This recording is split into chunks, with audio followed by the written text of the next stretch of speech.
Bedo ka wawacho gani early intervention kuom nyithindo ma are moseng'eyo wach ng'ol, mosechako dhi skul, nech kanyo ma kweda chakre go. Koro wantiere ga gi mentorship ma wachako go gi kanyo kuom nyithindo ma osebedo ka dhi skul. Koro watiego gi ga ahinya.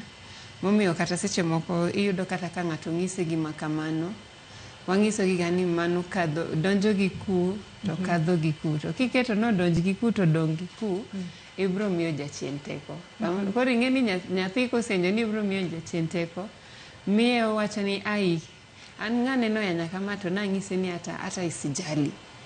Ineno. Koro weche ma kamago tek ga ahinya, especially akweda ka kuom jok ming'eyo en ga akweda marach ahinya. To mana ka nyalo ng'adi matin mori, nang'eni joneno mago nyalo bedo ni koka neni, moko kuom gi nyalo bedo ni neni odiochieng' ma kawuono kuom thuolo mokwongo, to ng'ato nyalo penjwa ni to Joyce mang'iswa ni janyuol ne nitiere kod nyathi mane gi ng'ol, kintiere thuolo kinyalo mana ng'iswa ni nyathini entiere kod ng'ol mane to